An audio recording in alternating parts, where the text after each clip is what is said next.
On this edition of the program, the shutdown is now all but certain, as Trump says there will be no meeting with the Democrats. Jimmy Kimmel is back, but the affiliate fight is not over. And Claire Meynial joins us from a French reporter's perspective of one of the most American moments that I could possibly think of, Charlie Kirk's celebration of life in a football stadium with 63,000 people, the president and the vice president, all that coming up.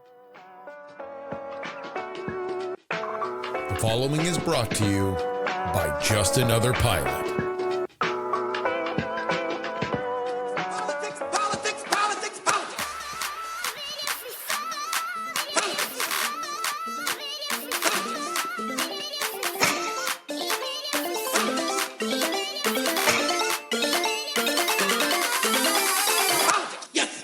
Hello and welcome everybody to the Politics program for September 24th, 2025. Your old pal Justin Robert Young joining you from Austin, Texas. Very excited to be with you. It is a absolute pleasure. And especially when there's plenty of news. We are out of the summer doldrums, my friend. There are stories in our update that would otherwise be the A block if they happened anytime, over the last 3 months when we were busying ourselves discussing Jeffrey Epstein's corpse. But there is news on that too. Even there's news. There will be a special election tonight in New Mexico. That special election will put the House population at a size that no other Republicans will have to sign on to a discharge petition for there to be a vote on that. We will see. There will be a floor fight. There will be more to discuss about Jeffrey Epstein. In fact, this is something I don't know, which is whether or not somebody can take their name off a discharge petition.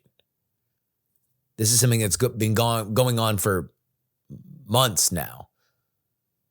Can somebody, let's say theoretically, if she were running for governor of South Carolina and was very much interested in Donald Trump endorsing her and not somebody else, because her not getting the Donald Trump endorsement would be a big problem for her. You know, let's say you were named for a medieval weapon or pepper spray.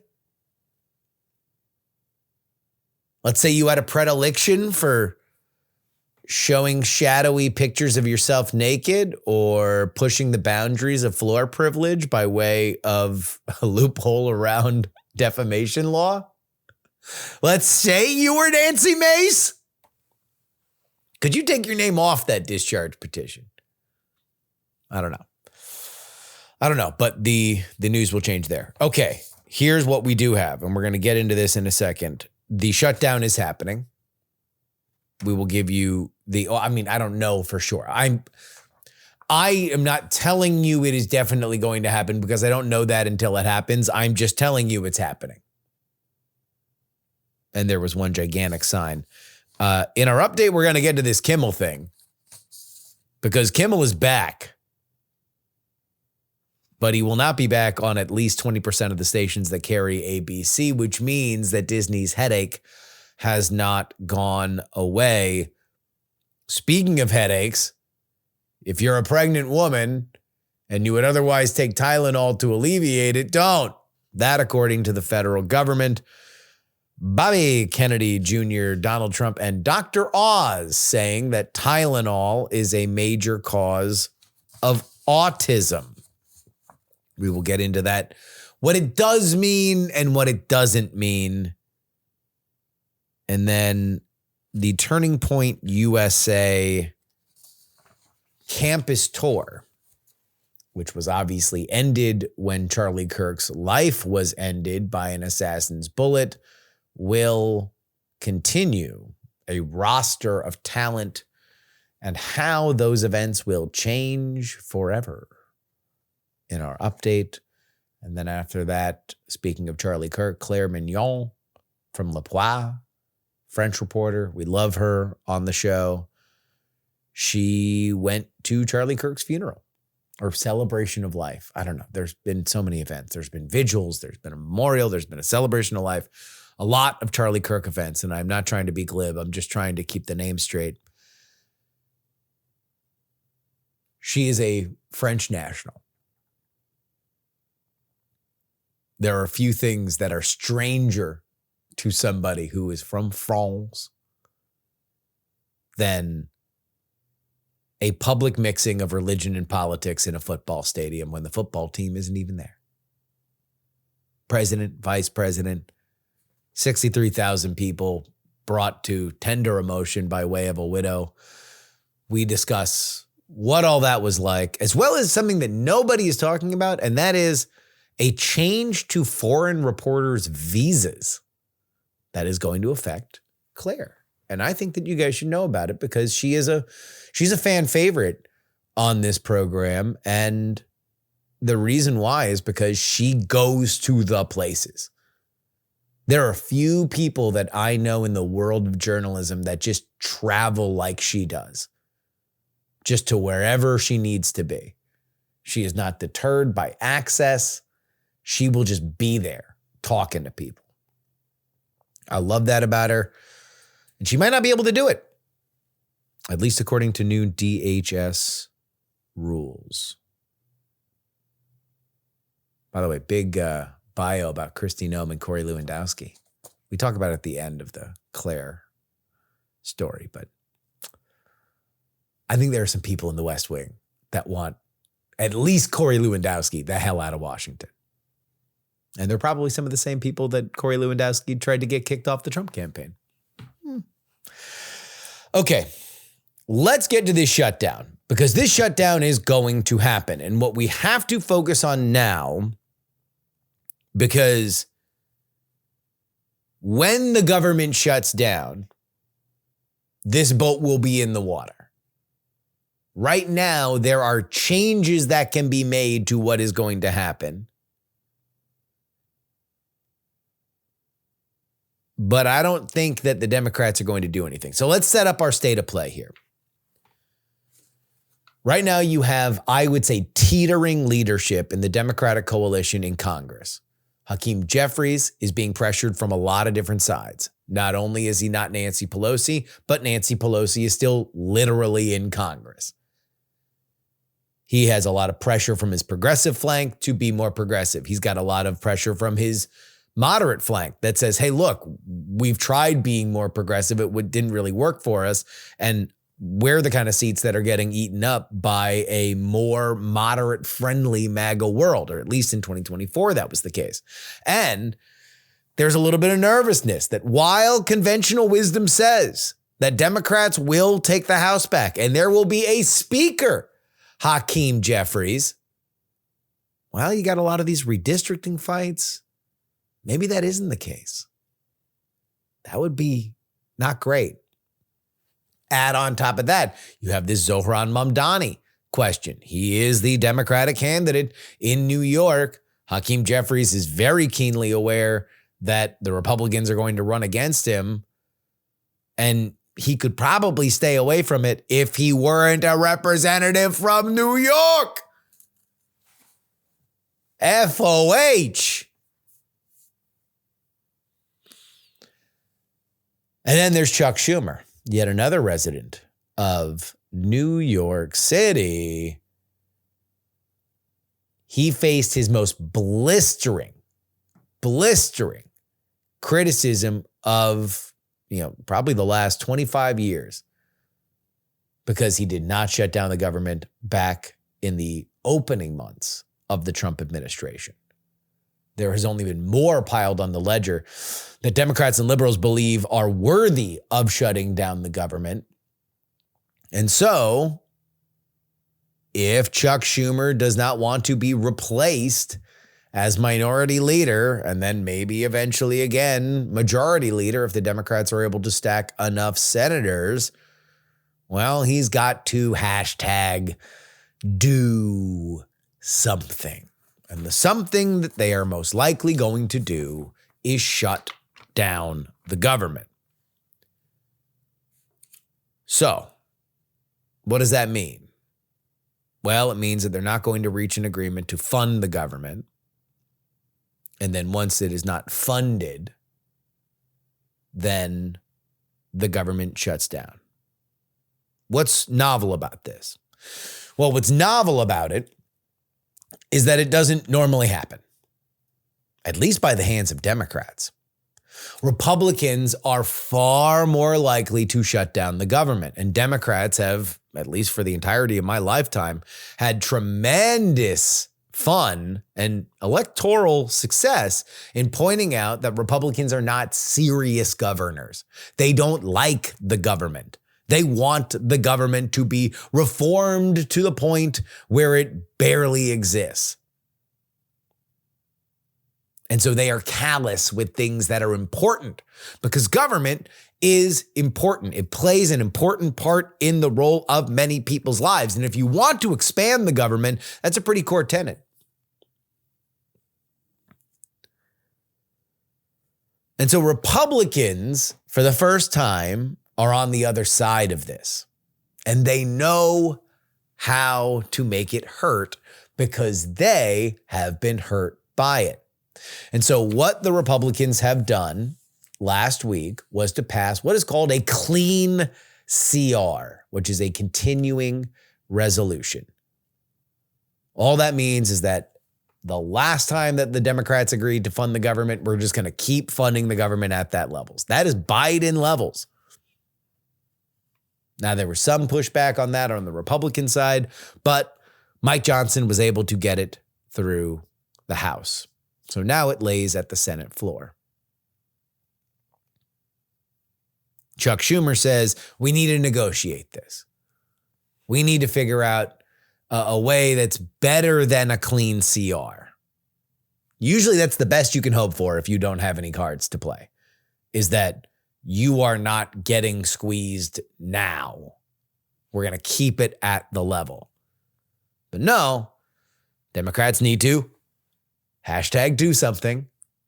And that means that they are going to, depending on who you are talking to, the talking point is either reverse the Medicare cut or Medicaid cuts from the one big beautiful bill.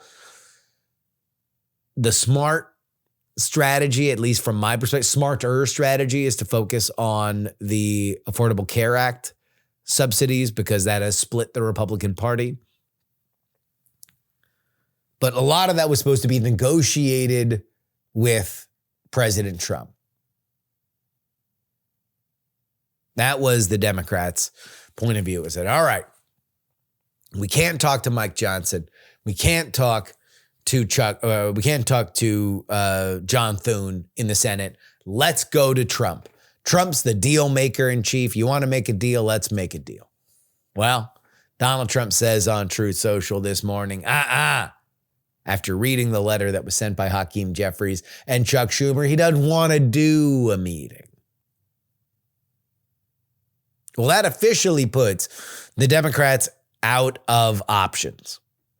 So if you are of the belief, of which I am, that Chuck Schumer and Hakeem Jeffries cannot afford to not shut down the government unless they want to risk their phony baloney jobs,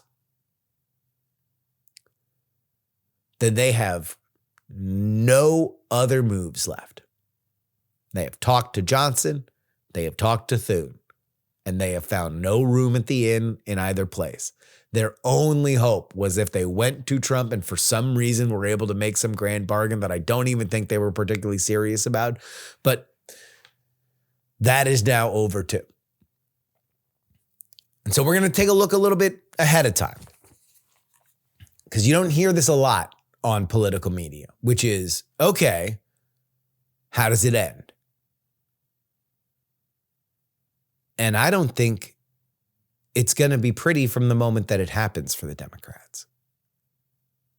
They're not used to shutting down the government.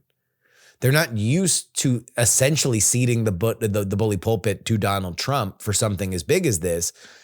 and their people are not responsive beyond the activist class who want to say, do something, do something, do something. I don't think that their people are responsive to the idea of Donald Trump getting more power. And he will get more power if this shutdown lasts longer than a month. Well, then that means the shutdown has to last shorter than a month. Okay. Well, that means you're essentially just going to wind up signing and voting for this clean CR eventually, rather than now. And I think that's what's going to happen. Really, the only dynamic that you should be watching is for anybody that is big mad about not shutting down the government, that believes that the government should be shut down in either the House or the Senate. And keep an eye on these names. How much do they lose their steam? Because the dynamic that's at play now is Hakeem Jeffries and Chuck Schumer building consensus within their own group to reopen the government, to say we have made our point. To which point, I don't know how long this lasts. How long does it take for us to get to that? Is it 4 days?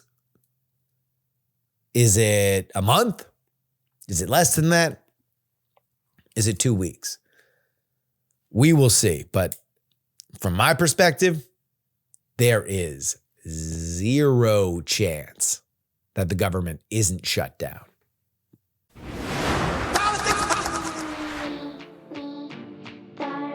This is your update, brought to you by TakePoliticsSeriously.com. That's where you need to go if you want to get 2 bonus episodes of this show. Thursday bonus episode will be here. The Sunday show will be delivered to you from Las Vegas. So I might need to AI clone my voice. If I want to continue to bring you these dulcet tones, because that's going to be a Sunday show that will not only be delivered to you on Sunday, it will also be delivered to you after I have to wake up at 6:30 in the morning local time to watch the Pittsburgh Steelers play in Ireland against the Minnesota Vikings. So I'll probably be at least a few Guinnesses deep. Guinness, rather. Sorry. The plural of Guinness is Guinness. That's something that a very angry bartender once told me when I was in England. Let's get to some stories we didn't have a chance to talk about. Jimmy Kimmel is back. Jimmy Kimmel Live. Jimmy Kimmel alive in his career with ABC and Disney. He will return to the airwaves Tuesday. So probably, this episode will go live Tuesday night, Tuesday afternoon. So it'll be a few hours after the episode first goes live. If you're listening to this on Wednesday morning, then it will be already out there. You'll be able to see what he says in his monologue. Very closely watched monologue. And here's the reason why. The 2 affiliate networks that said that they would not be carrying Jimmy Kimmel have both come out and said, we're not convinced. We'll be monitoring the situation, but we will not be carrying Jimmy Kimmel's program when he comes back. So what does that mean? Nexstar and Sinclair, ABC affiliates, are essentially anywhere between 20 to 23% of the ABC viewing audience. And if you are in the following markets, you will not get to see Jimmy Kimmel when he comes back. The Washington, D.C. Hagerstown market, Portland, Oregon, St. Louis, Nashville, Salt Lake City, Hartford, New Haven, Columbus, Ohio, Greenville, and Harrisburg. So obviously outside of D.C., not a lot of tremendous, massive markets, but still, it's a fairly large swath of America. This is for the first time in many years, a real affiliate fight. Now, we don't know whether or not this is going to continue, but I just wanted to explain to you the television economics of what we are going to see here, because it is fascinating. ABC sells advertising against Jimmy Kimmel. So the network says to Crest and Mercedes-Benz and everybody else, all right, this is how many people watch Jimmy Kimmel across all of the places that we can put your ad. And that'll be broadcast and, digital if you want to do that package. But let's just focus on broadcast for now. Based on what we mark our audience at, you are going to be expected to be in front of this amount of people. If it's dramatically lower than that and you get mad, call us back. We'll figure out some make goods. But by and large, that's the deal.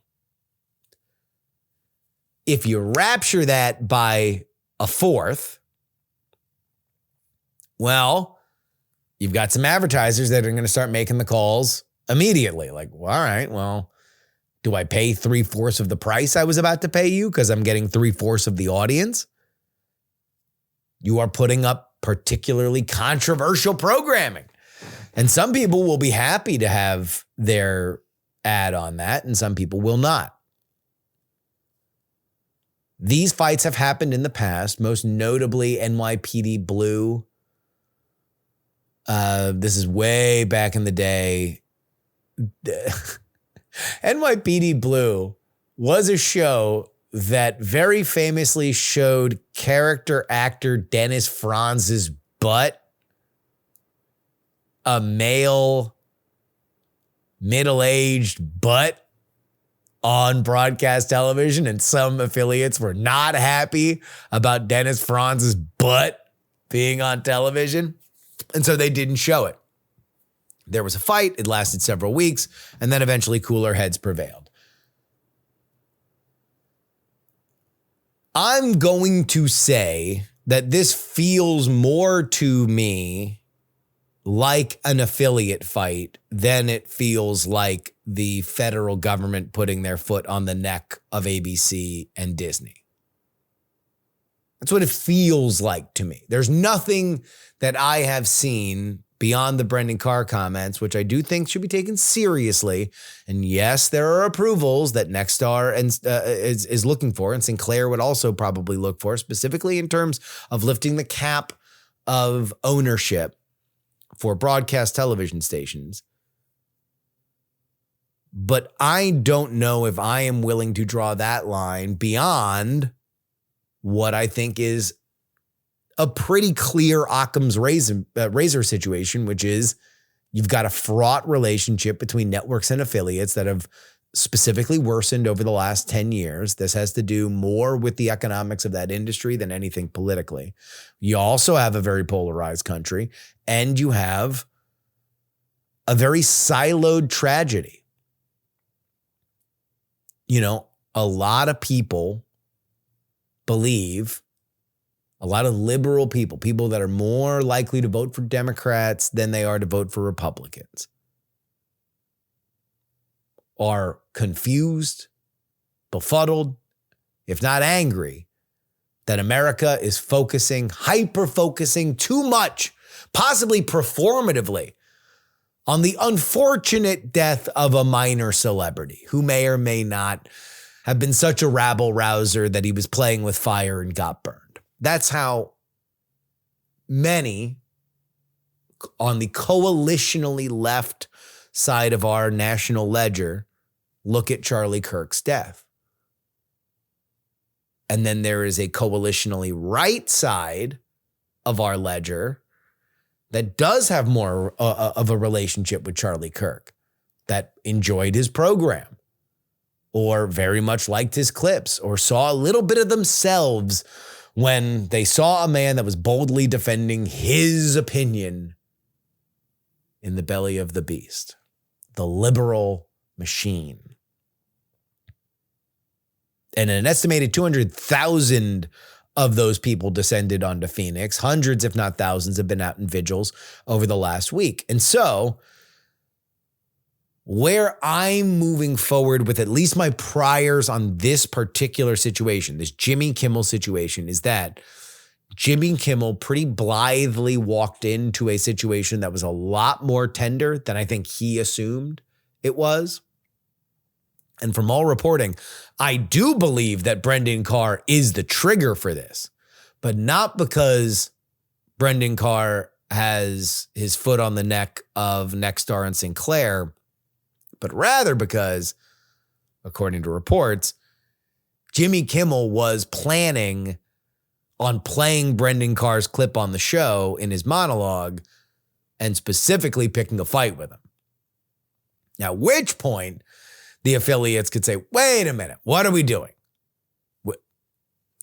If Jimmy Kimmel gets in trouble, Jimmy Kimmel's not the one who's going to get in trouble for that. We're going to get in trouble for airing what Jimmy Kimmel's doing. If you are specifically picking a fight with the FCC commissioner, you don't pay that bill. We pay that bill. And so now you have this split. What Jimmy Kimmel says on this show is going to be fascinating. And I will tell you something that I don't think I have said in a very long time. I'll be watching. Not live, because I go to sleep at 9:30, but, in the morning. I'll see the clips. President Trump, joined by Health and Human Services Secretary Robert F. Kennedy, made a public announcement in the Roosevelt Room on Monday, announcing new initiatives aimed at addressing autism spectrum disorder. Among the key claims, Trump claimed that use of acetaminophen, also prominently known as Tylenol here in the States, during pregnancy may increase the risk of autism in children. He urged caution that pregnant women should avoid Tylenol unless it's for a high fever or necessary circumstances.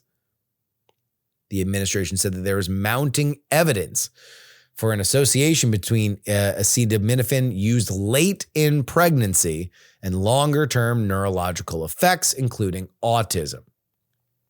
The announcement also said that the FDA will recognize a treatment pathway for leucovorin, which is a folinic acid folate derivative for individuals with cerebral folate deficiency, CFD, a specific subset of autism cases.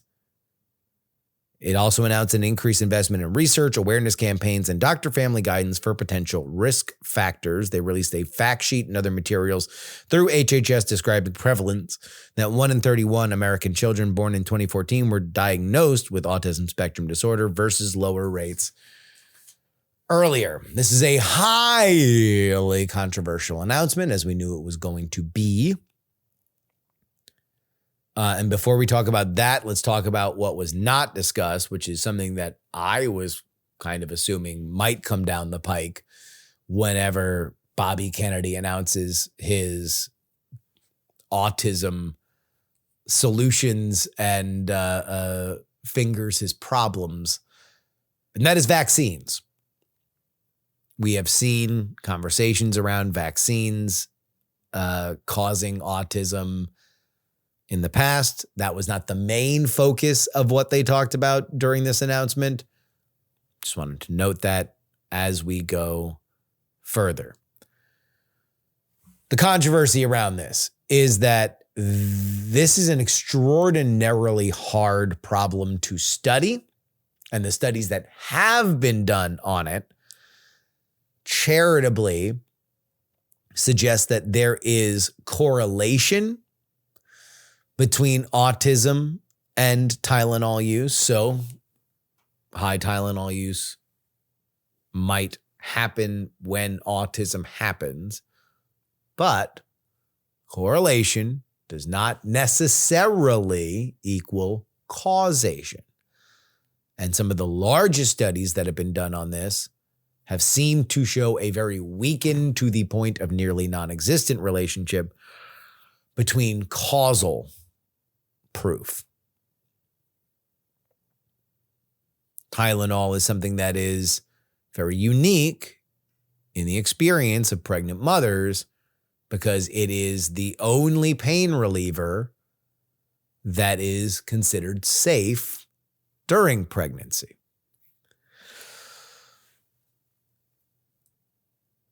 What does this mean? Well, it doesn't mean that Tylenol will be restricted over the counter. This is guidance from the federal government to its people. But there is, at least as of now, no material change in how people will deal with this. There may or may not be an FDA update on the warnings that come along with a bottle of Tylenol. You can only imagine that everybody that is involved or close to the pharmaceutical industry will be pushing against things like this.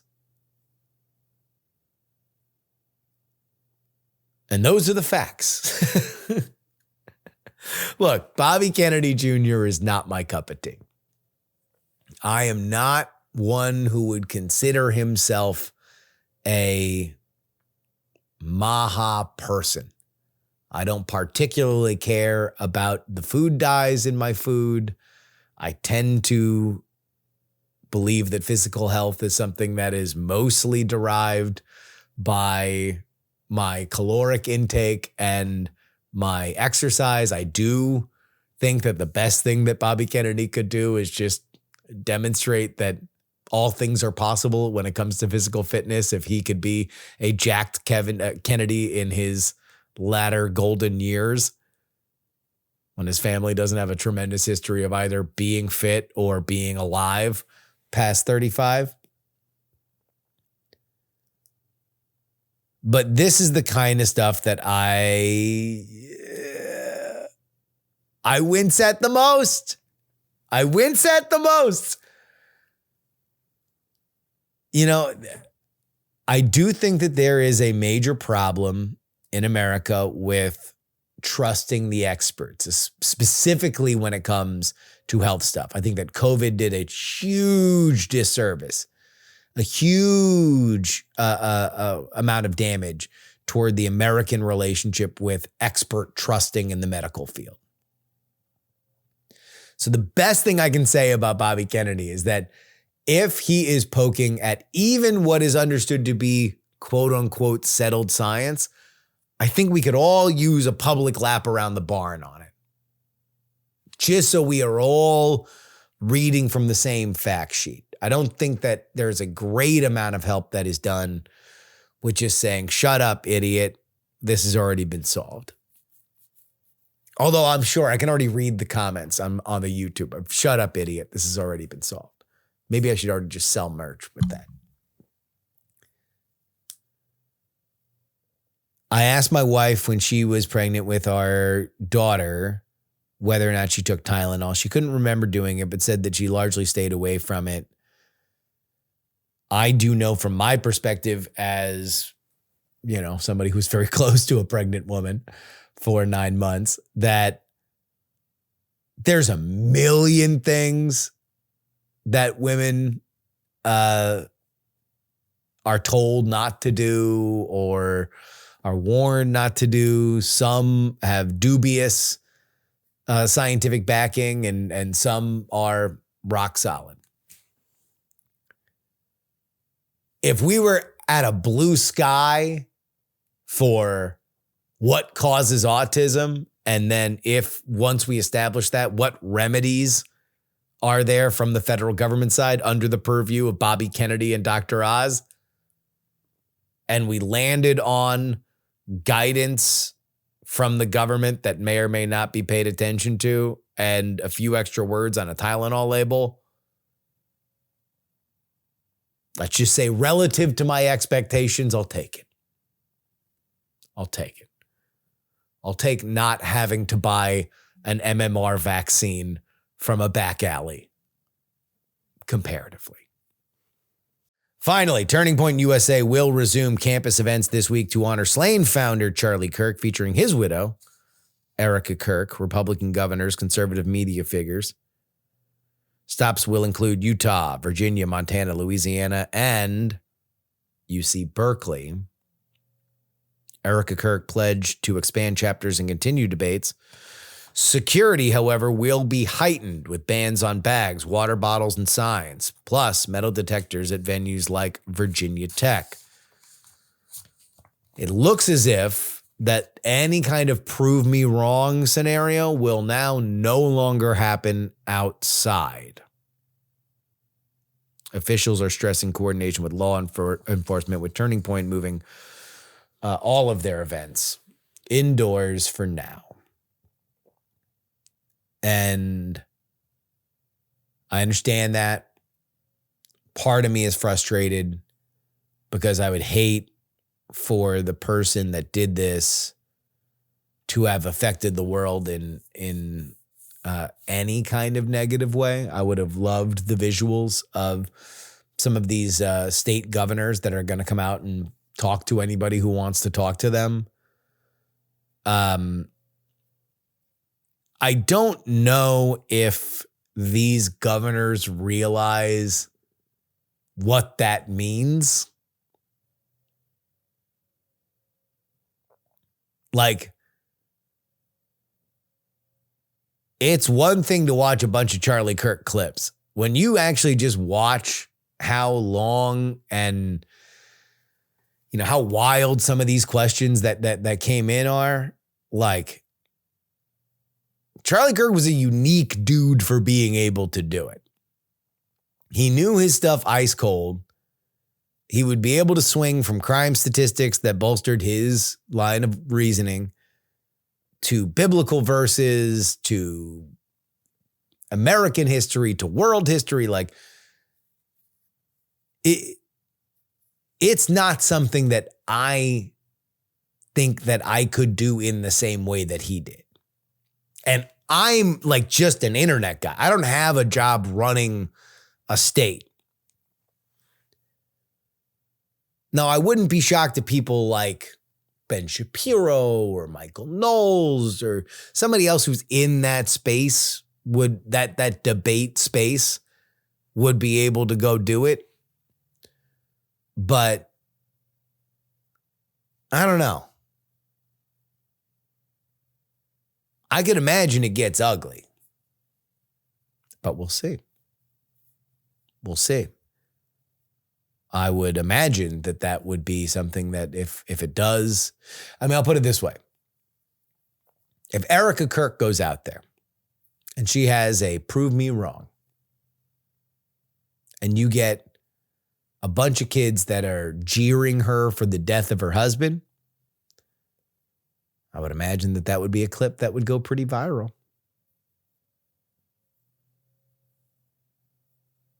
That's our update. TakePoliticsSeriously.com is where you need to go if you would like to get 2 bonus episodes of this program. Speaking of Charlie Kirk, let's talk about a French reporter's experience in, for my money, one of the most unique events in our modern political history. Charlie Kirk's celebration of life in the Arizona Cardinals football stadium.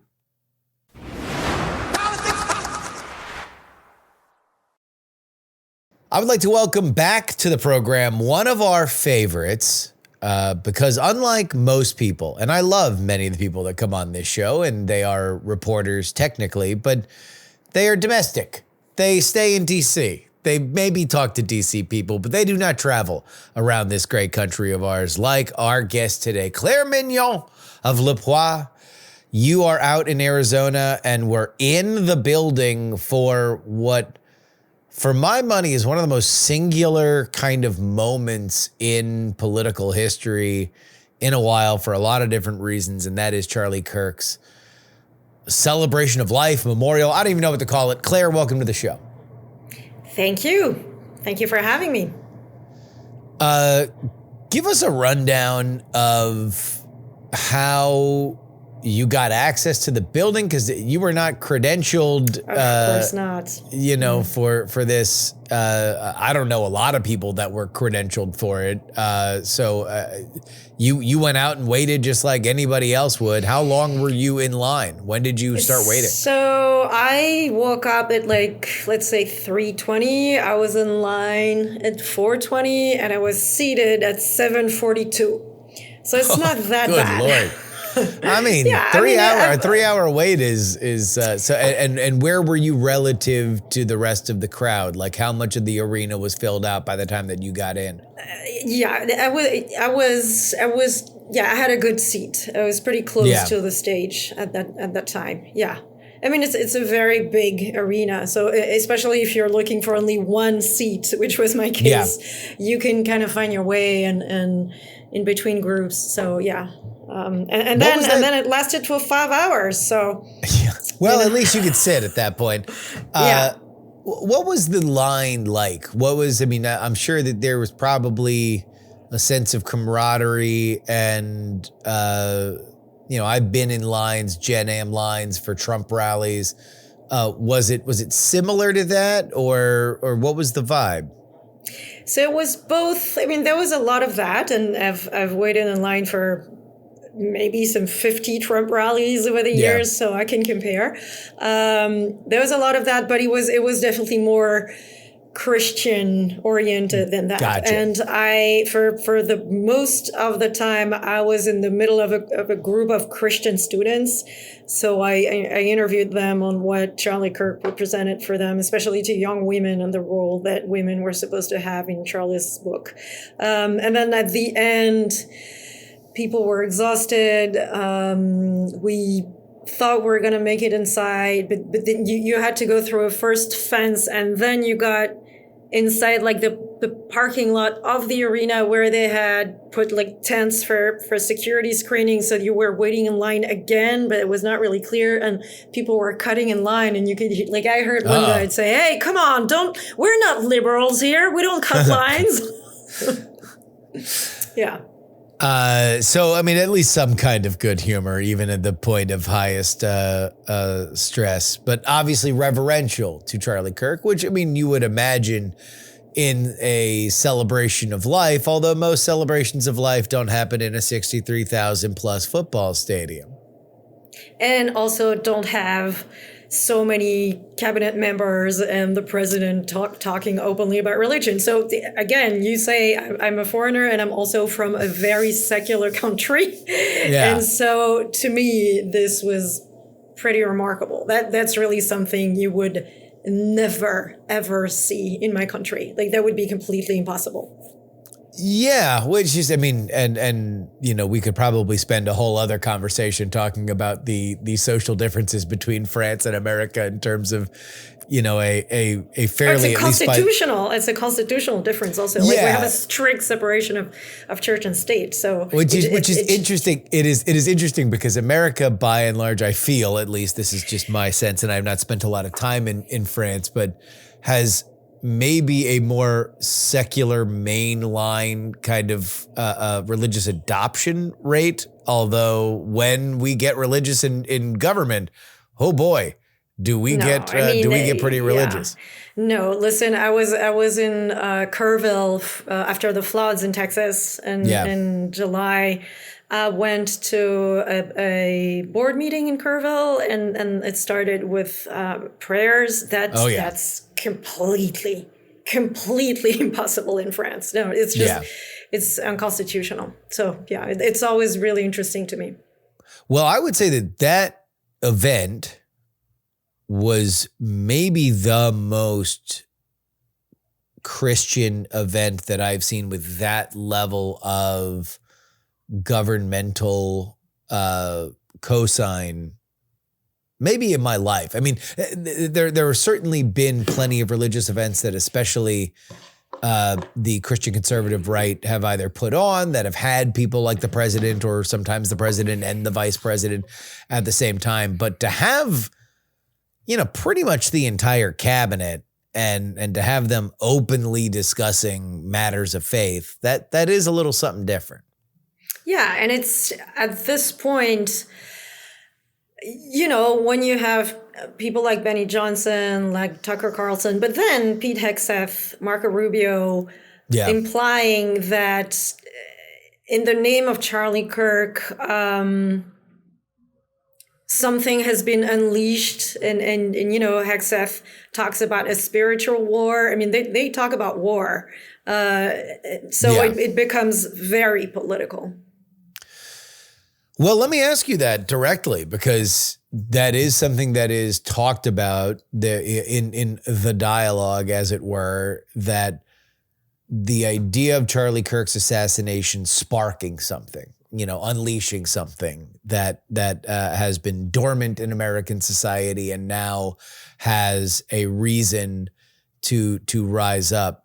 I would imagine being in the middle of a crowd of 63,000 people that were in a stadium on Sunday, in a football stadium on Sunday where the game wasn't being played and where the home team has a hard time selling out that stadium for the purpose in which it was built, that it would be hard to maybe not think that they're right when you're in the middle of a crowd like that. I've been asking people. One of the signs that people were showing, you couldn't bring in your own signs, but the crowd had been given signs that at some point they were showing. And so one of them was, "This is our turning point." And so I was asking people, like, what does that mean? What is the turning point? And they were saying something about like changing the direction of the country, which seemed to be like more Christian and more conservative, until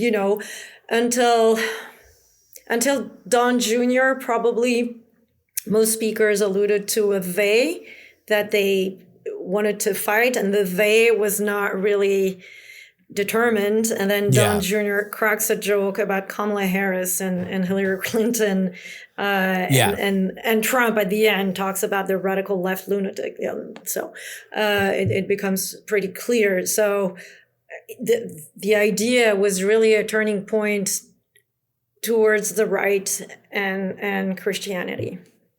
Yeah, that this is a spiritual awakening of some kind that people would bear witness, which was another element of this, is that obviously Charlie Kirk was a avowed Christian conservative. He was an evangelist for his faith.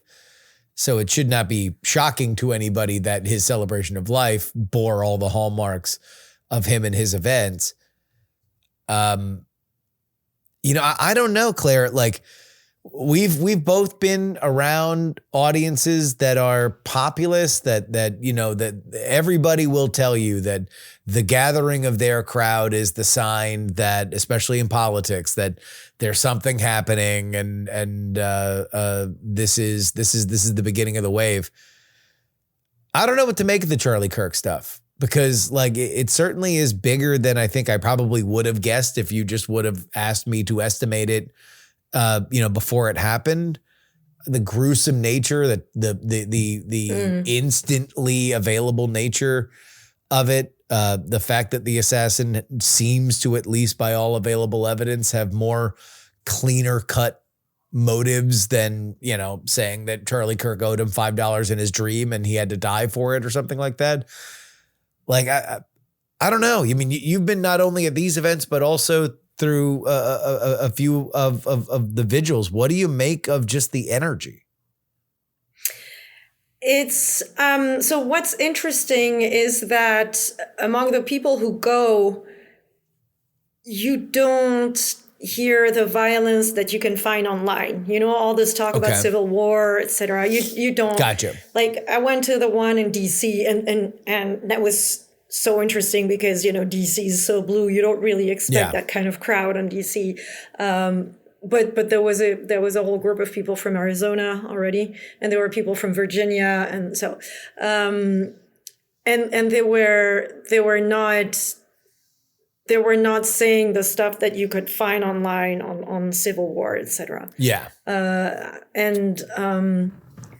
I was also asking them about the free speech issue, which at the time it was just after Jimmy Kimmel show was suspended. I don't know where it stands now, because he was supposed to be back tomorrow, and now it's not so sure. Tomorrow, Tuesday, which will be He will be, at least, but we're going to release this Tuesday night. But according to ABC, they will broadcast him.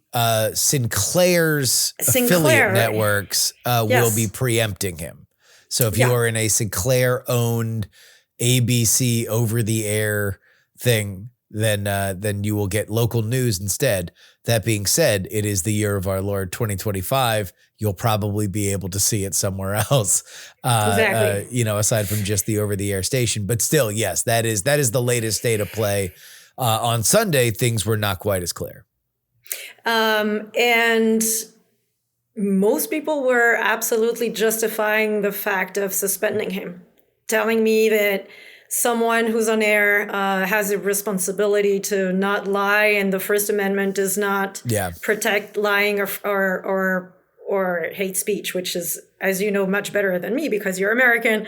It's absolutely not the case. The First Amendment does, you can make more of an argument for inciting violence, but it has to, inciting violence, but not hate speech. It has to be inciting violence. It has to be clear and imminent and dangerous. Like even advocating violence in a vague way is protected. Yeah. So it is worthwhile to note and I don't know how much I'm going to talk about Jimmy Kimmel before this, but and who knows where the story is going to be by the time that we air it, but it does appear, at least as it wound up working out, that this had more to do with Disney and Jimmy Kimmel than it necessarily did the FCC, although you never know at how this, at least Disney now does not fear anything from the FCC to the point where they are putting him back on air. So and in any case, what was interesting is that all the people are interviewed at those vigils were saying that Kimmel didn't have the right to lie or to say stuff that were insensitive, that they thought that was that was not protected by the First Amendment, which I thought was interesting. Yeah, I mean, and this is something that I thought was kind of undercovered in that conversation, and I'm sure that you have a perspective on it having been there, is that the one thing that I do think with the Kimmel comments that's been kind of passed over is that for those people that were there in that stadium, for the people that were there at the vigil in DC, this was not a subject that was kind of fertile ground for idle joking, regardless of whether or not you think it was truthful or untruthful. It was incredibly sensitive subject matter that, you could expect some kind of reaction for. And that was something that I don't know if even Kimmel really understood, because we're in such a siloed country that if you just go and talk to liberal America right now doesn't know why we're still talking about a minor celebrity who happened to die in an unfortunate way. And that's the nice version of it, right? Obviously, there are some people that are incredibly angry at the content that Charlie Kirk made or believe that it was so harmful that he might have even brought it on himself. But if we're just even going on the nice version, I think that there's an element of at least 40% of America that's like, wait a minute, why do people care? Like Charlie Kirk was not part of their lives. And if he was an annoying part that they're not going to have that reaction. But that's not so for all the people that you've been around for the last week. Yeah. And I mean, I have an 80-year-old dad, and I remember when Paul Pelosi was attacked. And I was thinking that if I were American and I was hearing all those jokes, I would find it incredibly insensitive too. So those are difficult times. I agree. Yeah. So you're at the event. Everything starts going. I was talking to you. I was texting back and forth with kind of live commentary on how things were going.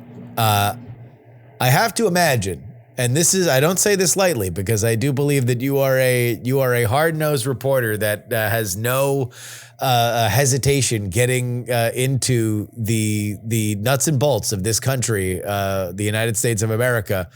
But that had to be a spectacle the likes of which nothing could prepare you for.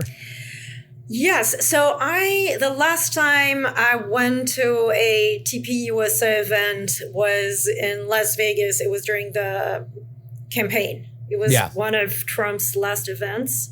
And so it kind of had that vibe, like extremely loud. Yeah. So you were at least prepared with the idea of what, because that was something that a lot of people, just had no prior for. It's like, wait a minute, why is a funeral. Why does a funeral have a pyrotechnics budget? Why does, but if you've seen a TPUSA event, you're like, no, this is literally what they do. This is the playbook. It was this, although not as loud as a TPUSA event, but still kind of like this, mixed with a mega church event, mixed with a Trump rally. That would be the three dimensions. What stuck out to you about the programming itself? Were there moments that just even now thinking about it immediately jumped to mind?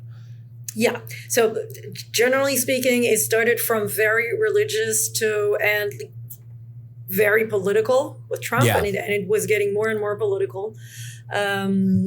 Also, what I was testing you when we were texting, people didn't know most of the cabinet members. Like I was asking the guy sitting next to me, do you know who Tulsi Gabbard is? Do you know who, they were like, and not even mentioning like Anna Paulina Luna, like they had no idea. What was striking, Don Jr., very good. Like I thought he was funny. He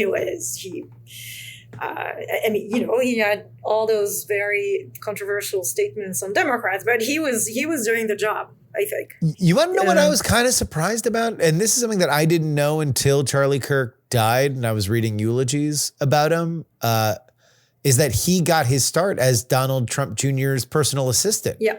Yes. And I was kind of surprised that Don Jr. didn't kind of mention or tell a story from kind of those early days, but it's crazy to think. I mean, that was only in 2016. 2016, he was the guy that was like thrilled to get Don Jr. coffee, and now less than a decade later, he's the reason why 63,000 people are in a football stadium because he was assassinated by somebody who thought he needed to die for his opinions. Like that's a crazy 9 years. Yes. So this I thought was striking. Stephen Miller's speech was really that was the fire and brimstone of the event was Stephen Miller. You're nothing. You got nothing. You leave nothing. You create nothing. Talking to the other side, which was not really defined at the time, but you kind of got the idea. Yes. And obviously Erica Kirk. The women around me were weeping. I hesitate to even kind of, and this is why partly like I wanted to have you on and talk about it, just because by the numbers, this event was something that I have never seen before. I did the list of political figures that have had a memorial in a football stadium, in a sold out football stadium. Charlie Kirk, that's the list. There's one. Really? There's one person that has done it, right? You've had other situations where like Pat Tillman or other people have had events in football stadiums. They're not sold out and they were football players. Charlie Kirk, not a football player. He was just from Arizona. And that was the biggest room that they could find to get enough people in. But then also you have these kind of shifting dynamics. And the only reason why I'm going to bring this up, because it would otherwise come off as cynical, is that Charlie Kirk he served his life to build a coalition for the Republican Party. Should he not have been assassinated, he would have spent the next 50 years of his life managing and trying to grow that coalition. So when you say that there is a outward political purpose about the future of the Republican Party that was being put on stage there, I don't think that you are being gross. I think that is the legacy of Charlie Kirk, that they would do that. And I was texting you, there was 3 names that really mattered. J.D. Vance, who Charlie Kirk thought was the future of the Republican Party. His wife, Erica Kirk, who is the current leader of TPUSA and Lord knows what else. And we're going to get into her speech. And then, of course, Donald Trump. The Erica Kirk speech was the headline globally. Newspapers and television shows around the country, and had the moment of her forgiving her husband's assassin. You're telling me in the room this was just like a an earthquake. Yeah, and even leading up to this, because, you know, I don't know if you could see this, but in between the speakers, there were little videos on the life of Charlie Kirk. And every time there was an image that came up of the couple, people were like, oh, she's next. And then she wasn't, and they were like, oh. Gotcha. Yeah. And so when it was finally her, like, they were really expecting her. She was really applauded when she came on stage. They were really, they wanted her to speak. So yeah, as I was saying, people were crying. The guy sitting next to me said he wanted her to run, which I thought was interesting. It's like, oh. Yeah, something else I wanted to say. I went to the memorial at TPUSA headquarters earlier today, and I ran into Blake Marnell, who's a Brick Suit Man. Do you know who this guy Brick is? Suit Man, yes. Yeah. I have run into Brick Suit Man many times, yes. So I talked to him. For those of you who are not aware, Brick Suit Man is a fixture at Trump rallies. There are a few known characters at Trump rallies, the Front Row Joes and Brick Suit Man, probably the two that get the most attention. But back when Donald Trump build a wall was a thing, he would show up to all the Trump rallies with a brick suit, and now he does it all the time. But so you ran into him. Yeah. So I saw him briefly yesterday. He was getting inside the arena with the suit. Yeah. But today he just had a MAGA hat and the t-shirt. And so I spoke to him and I asked him about the turning point and what that meant to him. And he told me about Breitbart and the fact that Charlie Kirk was a fan of Breitbart, but the consequences of what Breitbart were seen many years later. And he said, you know, what does this mean? We might know in 10, 15 years what personalities might emerge thanks to Charlie Kirk. He said, because I was asking him how he thought they were going to do the debates on campus now without Charlie. Yeah. And so apparently I didn't see that, but on TPUSA's website, some people are actually lining up already. People like Michael Knowles, Matt Walsh, who are prominent Christian Catholic actually figures and who would do the debates. So but to go back to Erica Kirk, I think she would be part of the turning point. I mean, as CEO of TPUSA. I mean, she is now. She is going to be a huge. But as the turning point, like at the tide we were talking about, she might be a major character.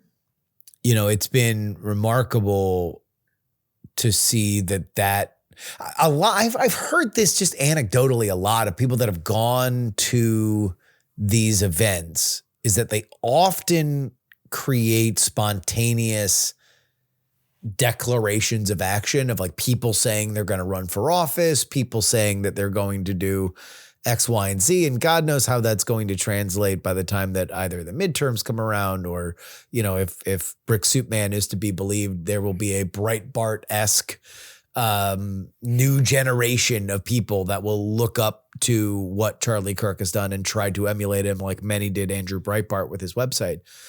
But when it comes to Erica Kirk, obviously TPUSA is a huge part of, you know, the Republican apparatus right now, but also like, you know, there's two Democratic senators in Arizona. There's a Democratic governor in Arizona. Like, who knows where she is. And if it weren't for the fact that Charlie Kirk was somebody that very much was in the kind of star making business that, you know, it would feel weirder to say that Erica Kirk is now a star in the conservative world that, you know, can chart wherever she wants to go if her ambitions guide her there, I guess.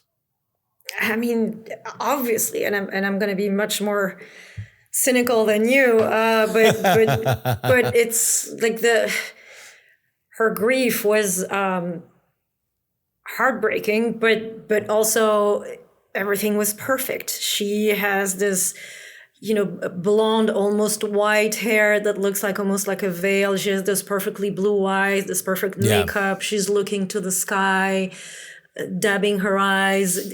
She has this incredibly moving declaration saying that she forgives the man who killed her beloved husband. She's a modern day Madonna. I mean, it was incredibly striking. Yeah. And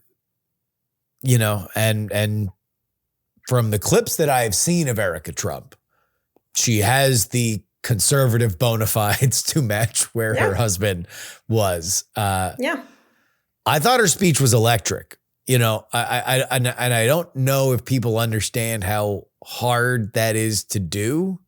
Like you can do a moving speech that isn't necessarily a good,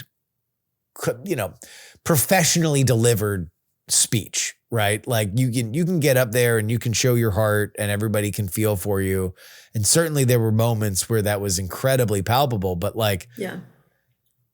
she had a line that stuck with me where she was like imploring all the men in the audience to be a leader for your wife that is worth following, that your wife is not your slave. Your wife is not, that you are one flesh. Yeah. She's not your slave. She's not your secretary. She's not your employee. She's your helper. She was, it was your helper, and you are one flesh doing, to serve the glory of God. Yeah. And it's like, that's compelling prose. that's especially in the way that she delivered it. It was just like, if you're Christian, if you're Christian, certainly. Yeah. Well, even just the tone. What struck me was not particularly the she's your helper part, but rather the she's not your slave, which I guess I don't know. Maybe I don't know the current meta of Christian marriage dialogue, but it seemed to me to be on the more female agency side, which is something that is, I guess, a part of where she is. And then, of course, we get to Donald Trump. Yeah. Well, actually, no, before we get to Donald Trump, let me talk to JD about JD Vance. Because obviously Charlie Kirk believed a lot in him. The Vances and the Kirks were very close. Erica Vance mentioned Usha Vance in her speech about giving her words of wisdom when she absolutely needed it. I thought that JD's speech was fine. The thing that wound up resonating the most was him saying that he has talked more about Jesus Christ in the last 2 weeks than he has his entire adult life. Yeah, I agree with you. And I realized that I hadn't mentioned him initially when you asked me about the most striking speeches, because JD Vance can be really good. Like, I saw him during the campaign at the Treasure Island in a room full of Vegas employees during the campaign, like in November, a few days before the election. He was really good. Yesterday, I mean, this was all interesting and thoughtful, but people were not, and they were really awaiting him. Like, also, he was one of the people they knew, and they were really happy to see him come up. But it certainly did not resonate the way Erica Kirk's speech resonated on them. Which I don't think anything was going to do, from that perspective. Yeah. They laughed a lot for Don Jr., which, I had never seen a crowd react this way to Don Jr. before. So, people have you want to know what? I would agree. It was an exceptional Don Jr. speech, because I remember at the RNC when he brought his daughter out, I was like, oh, this is going to be great if he just gives his daughter his entire time and then says, she said everything. Like, that would be like the greatest good guy Don Jr. moment. And then he still had to do his entire 45-minute RNC speech. And I was just like, oh, okay, Don, that's fine. He was he was also not pretending to quote the Bible, or, he said something like, saying that I know less about the Bible than Charlie knew is like saying that, my dad that was knows the big more. line. That Hillary and Kamala know more about being the president. So he was kind of self-deprecating in this way, and he felt authentic. Yeah. But you have somebody like Tulsi Gabbard on stage quoting the same Corinthian verse as she had last week in DC.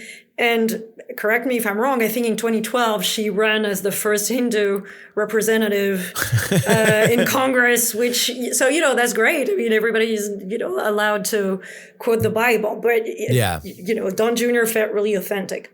Yeah.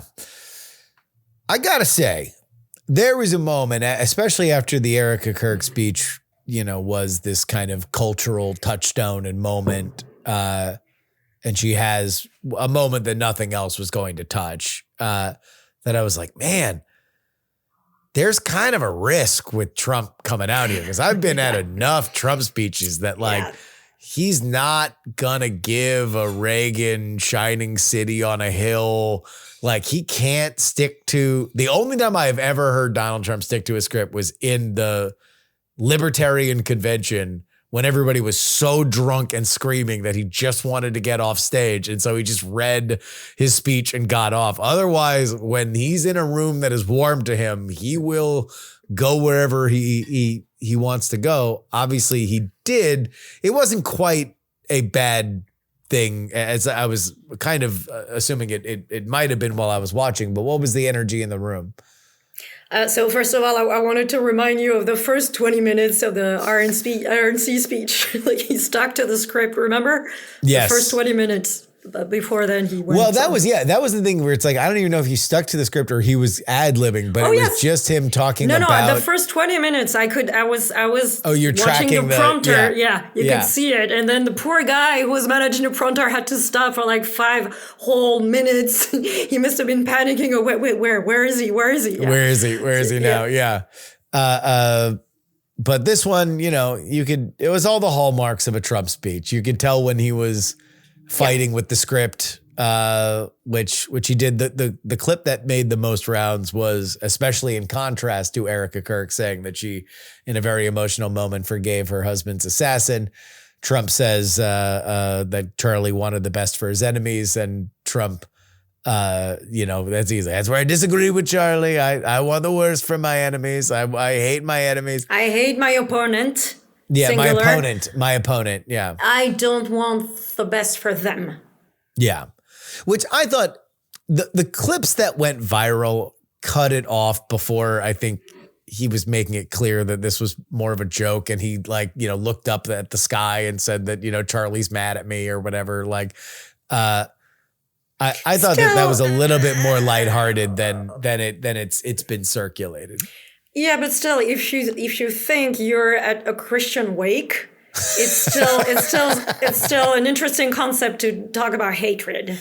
It is. The whole charity, Christian charity. I'm a Catholic. I've been raised in the idea of charity and forgiveness, and so it's still an interesting concept in this kind of context. Which really that does bring us back to this nexus of Trump rally, TPUSA event, and Christian service, a Protestant megachurch service, because even as he veered and got weird with it, if there's one thing that if Charlie Kirk were alive for just one moment, so you could ask him the question, hey, is this okay? He would have said, of course, Trump is Trump. That's he existed to build a coalition around Donald Trump, the president. And so, him rambling in his Trump way is in its own fashion a fitting memorial for somebody who put a lot of effort into getting him elected. And conveniently enough, one of the last things that Charlie Kirk told Trump was, please save Chicago. Yeah. Which is where Charlie Kirk was raised. So there is at least a context to it. It's not coming totally out of left field, but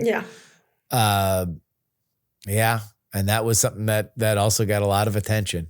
The political element of this, certainly undeniable. Claire.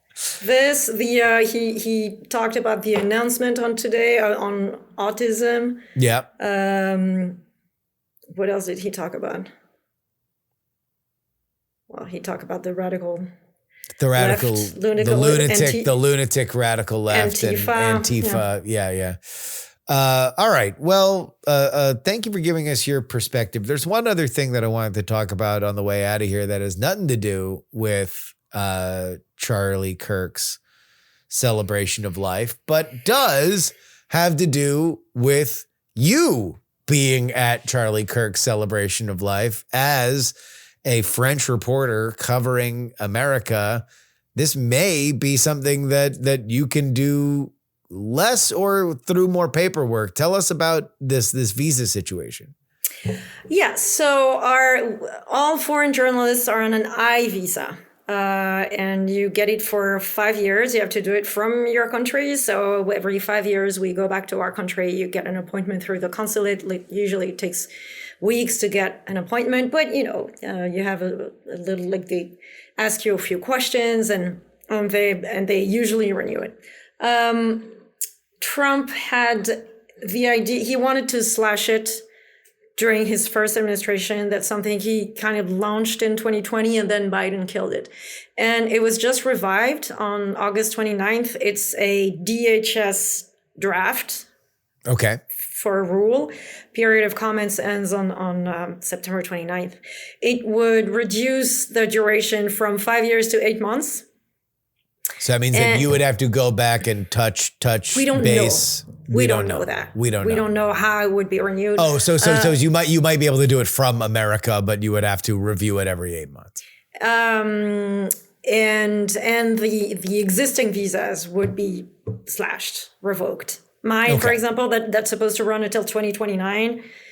That's you finished. Just got it. Damn, that sucks. Yeah, and we would get, so the phrasing is for people who are already here on an I visa, they would be allowed to stay to finish their activity up to 240 days. So, and for the Chinese journalists, it's 90 days.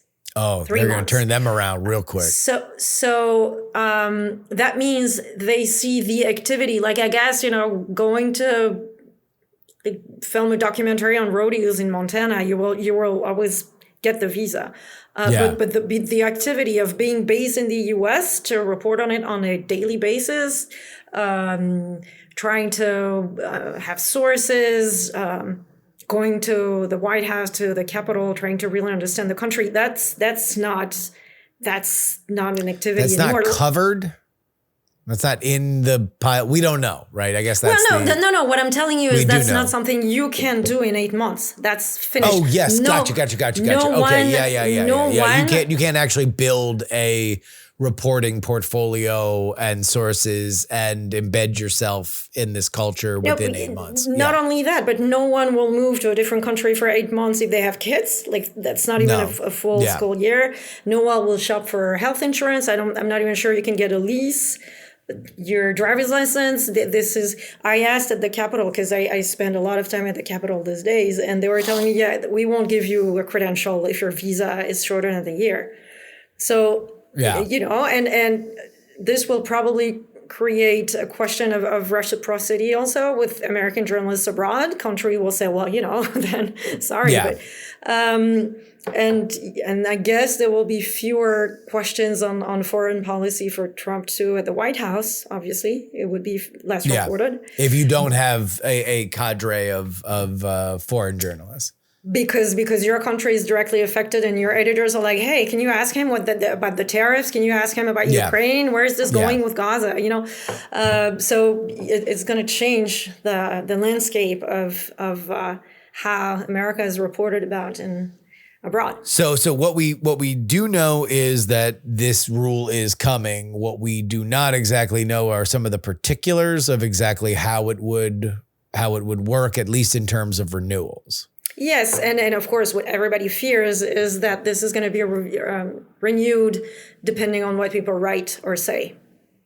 That if you are, and so like, even if it is something that is, you could stop in your consulate and they'll rubber stamp it, that you better hope that you have not done anything in that intervening 8 months that would possibly make that a dicier decision, either by America or by your own country that wants to stay on the right side of America.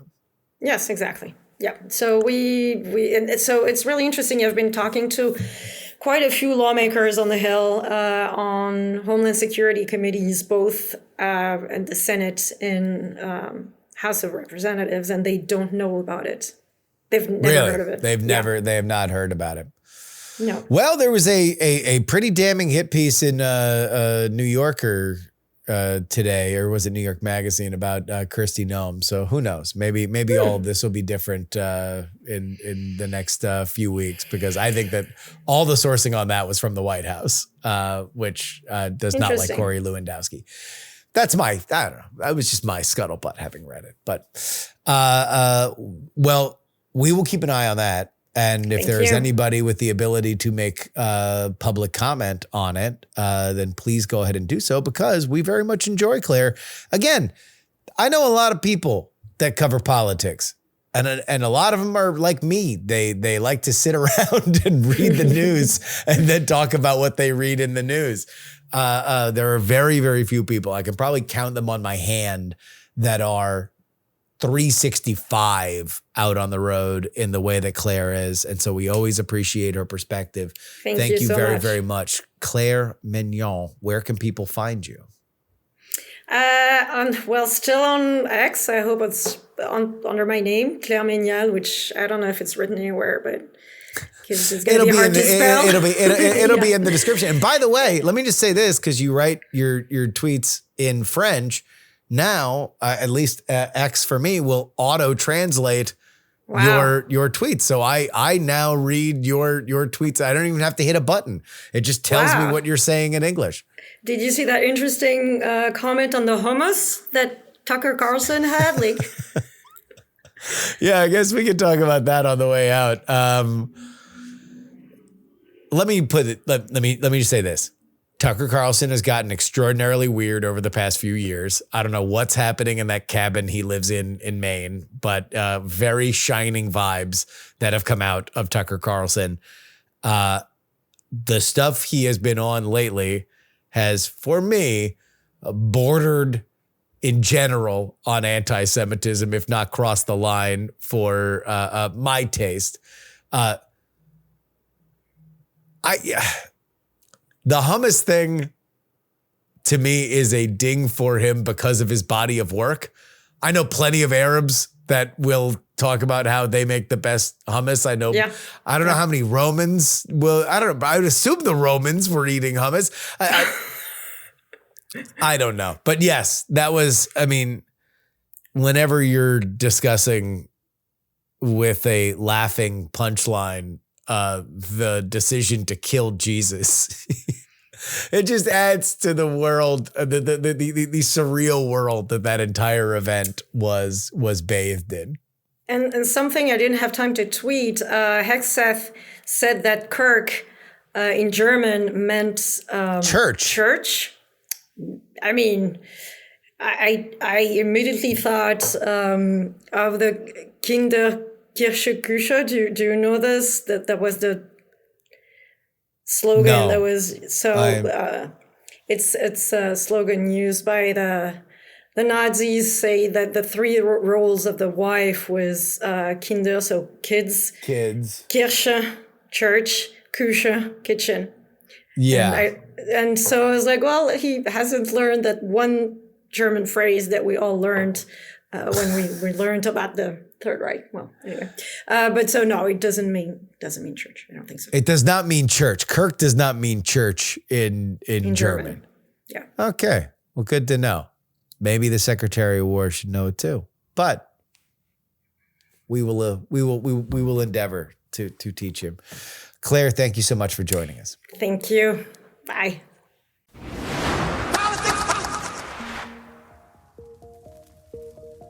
And that'll wrap it up for us today. Politics, written and hosted by me, Justin Robert Young, for Dog and Pony Show Audio in Austin, Texas. You can send me an email, theyoungamerican@gmail.com. You can find, follow, and share video clips of this show. TikTok is Justin R. Young. Instagram is Justin R. Young. And you can get us on YouTube. Politics is where you find us on YouTube. And I was funning. We have a Discord. If you would like to join our Discord, you can go to bit.ly/jurydiscord. JURYDISCORD. It is a lovely group of people that certainly don't get mad and grouse about the fact that I don't mention the Discord enough. bit.ly/jurydiscord is where you need to go if you want the full Discord experience. You can talk about PX3. You can talk about We're Not Wrong. You can talk about anything else that I am involved in.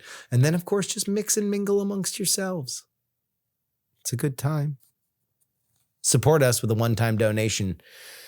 PayPal.me/payjury. Venmo is Justin-Young-20. Cash App is PX3 Cash. And you can send me anything you'd like in the mail. Post Office Box 153184, Austin, Texas 78715. You can always get our bonus content at TakePoliticsSeriously.com. Paying members get 2 bonus episodes each and every week. That is $3 a week. Price of a cup of coffee. Super easy. Or $99 for the entire year. Just that simple. It's 150 episodes of PX3 for under $100. Our founding tier gets your name read at the end of the show like these fine folks in the foundational tier. Sonny Black, L3PO, Peepaw, Scott, Middle-Aged Mike, Tom, Sarah Jeannie, Jeremy, Pro Idiot, Chiller Tomatoes, oh yeah, it's Adam, AB Puppy, Just Another Pilot, Dr. Whiskey, Michael, Fat Tony's PJs from New York, Will, The Borge, B, Matthew, Matt, Andrew, Edwin, Sam, Andrew, Phil, Edison, Devon, Paul, a dog named Checkers, Gloria, my mom, Jerry, Trucker, John, Berkeley Stephen, and Zombie Doc. If you would like your name read on the show, one place to do it. Take politics seriously.com. On Friday's edition of the show, we will have the one and only Tom Merritt on because there appears to be a TikTok deal in the offing. A lot of conversation about what are the political aims of the law that banned it. Does this deal satisfy that?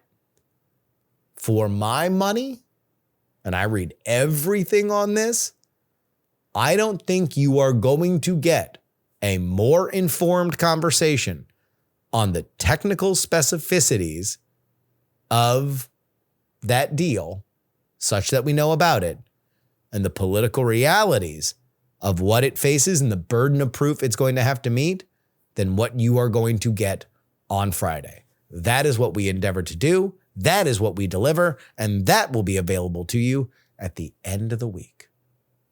But till next time, this is your old pal, Justin Robert Young, saying some shows talk about politics, others talk about politics, and still more discuss politics. But this is the only one that dares discuss all three. Diamond Club hopes you have enjoyed this program. Dog and Pony Show audio.